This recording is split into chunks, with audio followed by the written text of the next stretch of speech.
semana pasada hablábamos con Nerea y ella nos contaba por todo lo que tuvo que atravesar cuando estuvo víctima de la trata de personas. Su padre primero la obligó a prostituirse, la violó y ella contó todo el derrotero por el que tuvo que pasar. Y ahora estamos con Graciela Palma. Muchísimas gracias, Graciela. Que prácticamente mientras Nerea nos contaba su historia, Graciela empezó a interactuar con nosotros, a contarnos que ella es justamente una hija de la trata.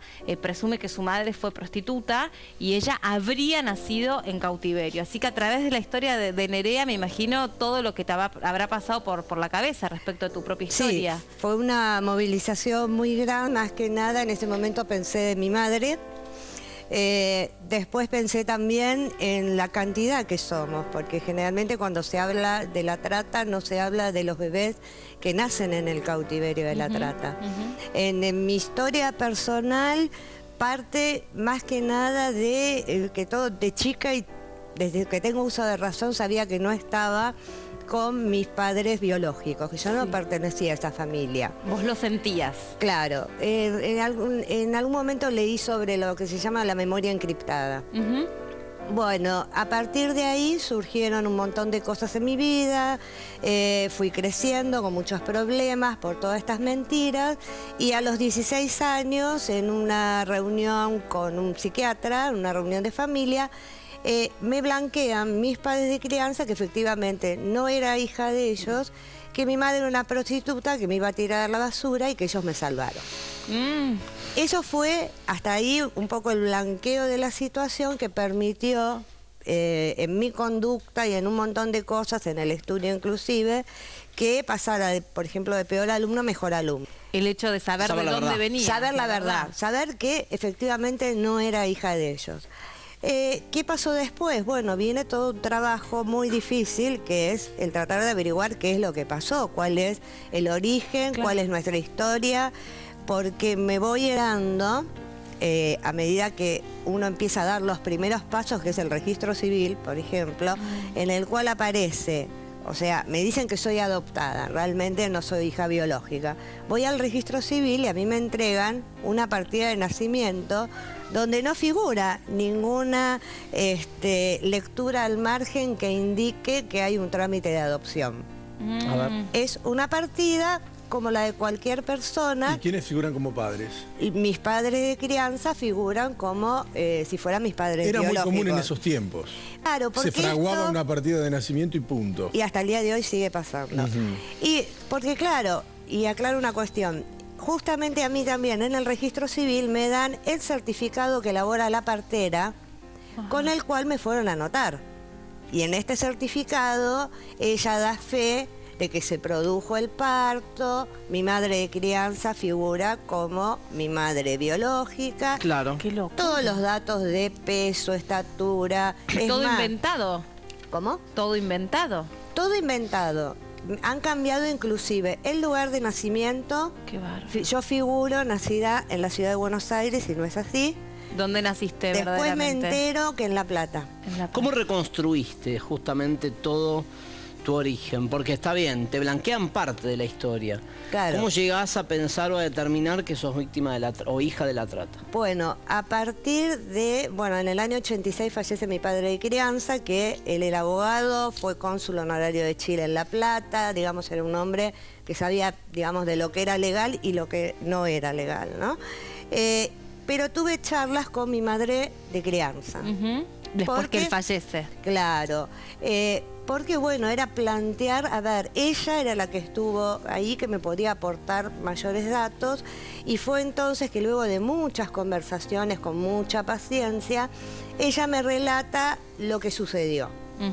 Que en principio fue que mi padre le da un teléfono, porque mi madre, ya le habían dicho a mi madre de crianza, que no podía tener hijos.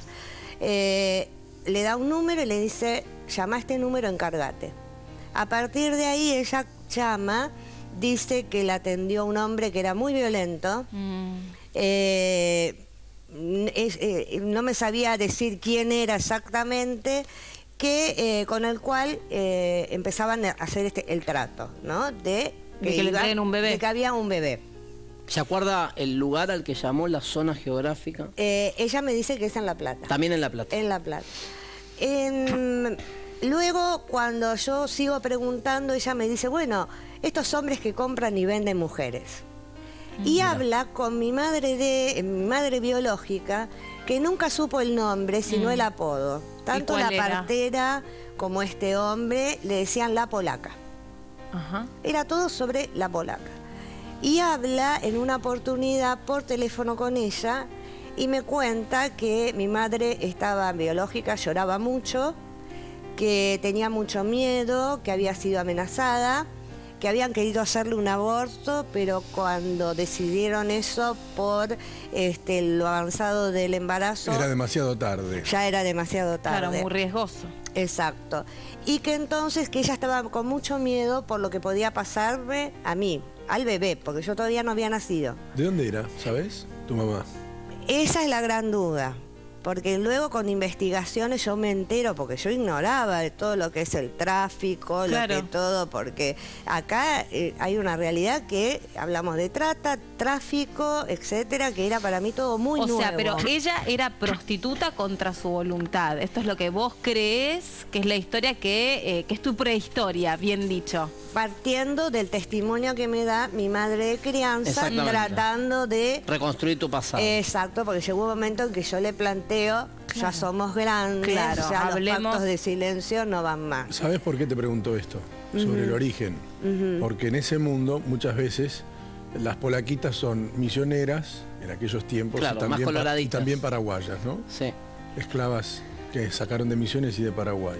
Claro, lo que yo me entero, y esto fue a través de un testimonio que leí de Rocambole, que comentaba que él es de La Plata, y comentaba que justamente en la década que yo nací, porque ni siquiera sé el año yo, Claro. el año que yo tengo... Figura 60 y... Yo figuro año 61. Permíteme. Este documento de DNI, que yo siempre digo, todos los que estamos en esta situación, tenemos un DNI cuyos datos son completamente falsos. Está bien, que vos tengas un DNI no significa que vos tengas una identidad. Exactamente, eso fue siempre la aclaración, porque cuando se habla de derecho de la identidad, parece que se limitara a que todos tengamos una identificación. Y el problema es Eso que... es legal, nada más. Esto es En legal. términos Papel legal legales. que no sabemos si dice la verdad, es lo que planteas vos. Exactamente, y que Y somos que por lo tantos- menos no dice tu historia. Y que Claro. tantos ciudadanos tenemos esto mismo con todos los datos falsos. Y al día de hoy pasados, supongamos, más de 50 años, ¿hasta dónde llegaste en la búsqueda? No, lo que pude llegar fue al testimonio de mi madre de crianza, que me explica un poco por qué yo, por ejemplo, estudié ruso, Claro. que no supe en ese momento por qué estaba estudiando un idioma tan extraño que le llamó la atención a todos, y por qué mi hija es igual a mí, que cuando nació y tiene 23 años, Que es rubia. rubia y de ojos claros. Cuando tu tanto marido? el papá como yo, nada, ni los antecedentes del padre, Ajá. ¿no? En ese sentido. Ahí aparece la polaquita. ¿Pero qué te había dicho Rocambole? Bueno, lo que había comentado era que en La Plata, en la década del 60, era igual que lo que sucedía en Argentina en la década del 30. ¿Y qué pasaba? Con la llegada de las mujeres que traían de Polonia, de Europa, las mujeres que se traían con engaños. Hay un libro muy interesante de Mirta Shalom que se llama justamente La Polaca, que comenta todo lo sucedido en esa época. Y bueno, que en los años 60 sucedió lo mismo En La Plata. En La Plata. Lo que me dice después mi madre es que, bueno, recibe después de hablar con mi madre biológica, la partera la cita en el Hospital Español de La Plata, en la sala de obstetricia. Ella se pone un almohadón para aparentar que estaba embarazada. Qué bárbaro.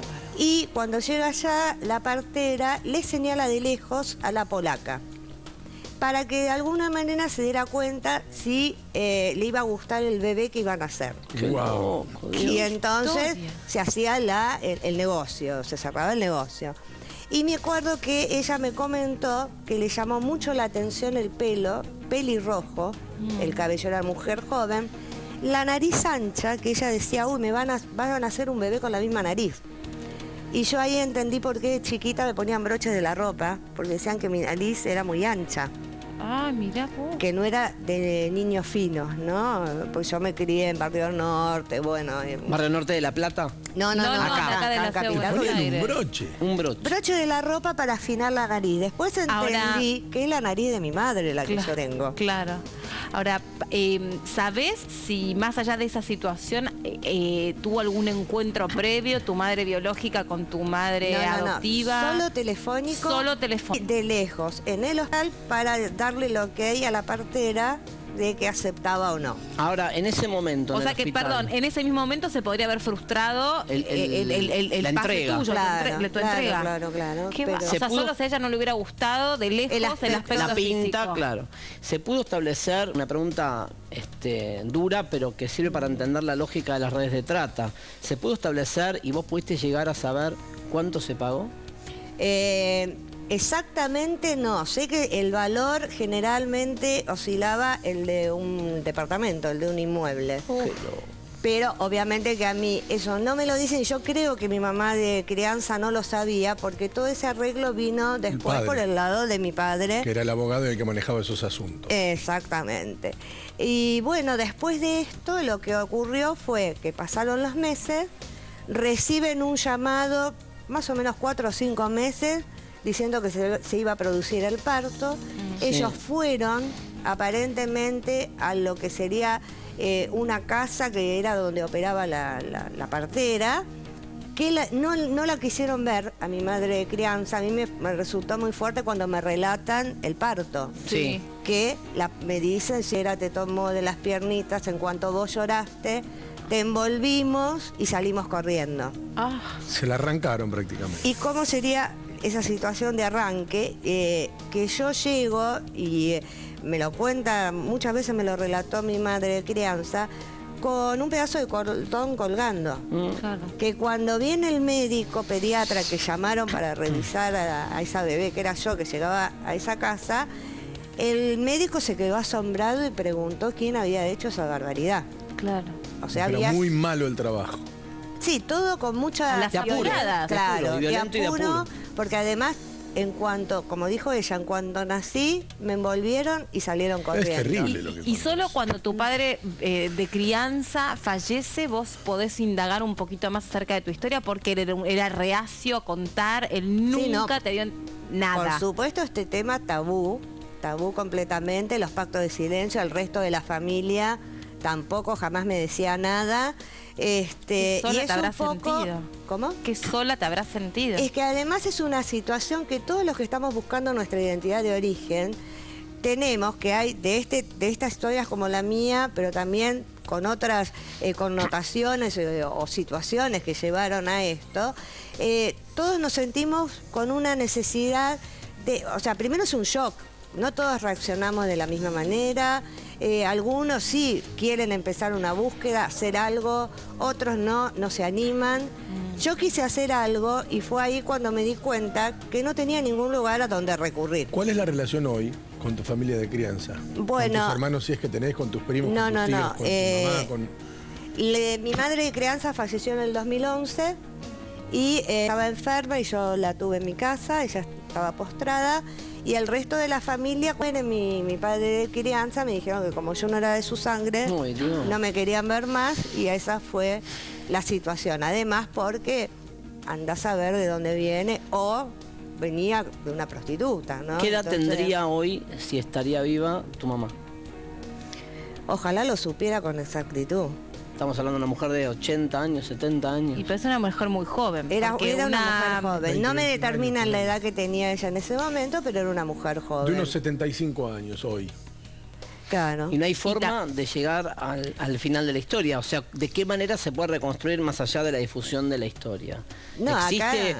alguna forma de llegar con los legajos del hospital o era o los todo muy papeles de clandestino? tu papá de crianza. Es ¿No que- revisaste ahí documentos de tu papá de crianza una vez que él falleció? Todo diste vuelta. Todo, hay cosas que evidentemente las tenía bajo 50 llaves porque sabía perfectamente como abogado que esto es un delito. Claro. Que si Claro. bien prescribe, porque no hablamos de casos de lesa humanidad, Pero es un delito. se sí. mantiene esa prescripción, aunque hay una cierta discusión al respecto, en realidad prescribe.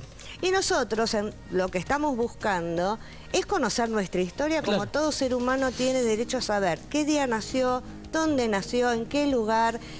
Vos, Mauro, me preguntás de qué manera uno puede avanzar en esta investigación. Sí. Solos no podemos. Claro.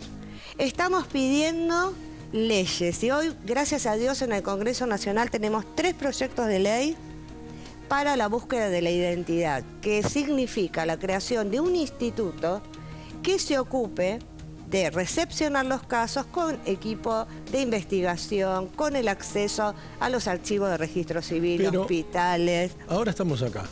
Y a lo mejor alguien se acuerda, entre el año 60 y el año 61, en La Plata, presumiblemente en un prostíbulo de alguien a quien llamaban La Polaca, tal vez fue compañera, lamentablemente, ¿El en ese lugar, hospital? alguna mujer, o alguien que trabajaba en ese sitio y que recuerde parte de esta historia como para empezar a reconstruirla. Por ahí el Porque hospital. desde lo legal no vas a conseguir nada, porque la maniobra fue tan turbia que no debe haber Eso es lo quedado que yo quería registro decir, alguno. Guille. Acá dependemos de la buena voluntad de sí, la gente pero que también- tal vez vivió parte de esta historia. Pero ¿no? también mucha gente complotada para este trámite que era el de buscar una familia, esos bebés que nacían en Eso cautiverio. pasa hoy. No, No, con no. bebés en cautiverio, pero este tipo de maniobras como la que contó ella. Ah, pasan hasta el día de hoy. Sí, Bueno, al día de sí. hoy. Perdón. Compran los bebés antes Sí. de que nazcan. Pero a vos Sí. te impacta la situación de Nerea, que viste la nota el otro día, ¿se acuerdan? La chica que vino acá contó que fue violada por el padre, vendida en una red de trata, embarazada por un cliente y ahora quiere recuperar a su hija.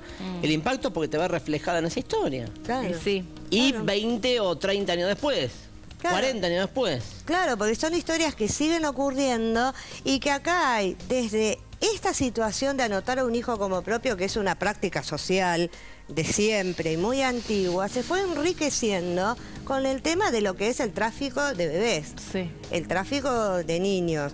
Entonces, como también el tema de adopción, cuando se habla de... Porque nosotros, ¿qué es lo que estamos buscando? Porque a veces hasta se nos acusa de perseguir personas. Nosotros queremos tener la misma posibilidad que tiene un adoptado. Un adoptado tiene la posibilidad de, si quiere, consultar un expediente cuando Sí. es su mayoría de edad. Ujú. Algunos encontrarán más o menos datos, pero una información. Nosotros queremos eso, nosotros queremos saber cuándo nacimos, qué pasó y bueno, si en lo posible enterarnos de algo más, saber de Gracias. nuestra madre, de nuestra familia Sí. biológica. Sería por ideal supuesto. para que uno se termine de conformar como persona, ¿no? Poder conocer Exactamente. quién es, de dónde viene. Te agradecemos Gracias. muchísimo. No, por favor. Y la verdad que impacta un montón, ¿eh? Yo te escucho a vos y siento que estoy asistiendo a la televisación de una telenovela. Es terrible. Miren, si esta historia es alucinante, la que vamos a presentar en algunos días, porque me trajo saludos de María Rosa. La historia de María Rosa, que es la fundadora de ¿Quiénes Somos, es alucinante. Yo la hice hace como 15 años para la televisión en otro canal y la vamos a invitar, decir a María Rosa, a quien le mandamos un beso grande. También ligada a cuestiones de alta sociedad y ligada a cuestiones de abandono. Qué bárbaro. Quisiera, si es Sí, posible, lo que quieras. la página de la Dale. agrupación, ¿Cómo no? que es www.agrupacionquienesomos.org. Bien. Bárbaro. Déjame el teléfono, de Sí, María sí, Rosa. sí, de Te María agradezco Rosa. Por favor.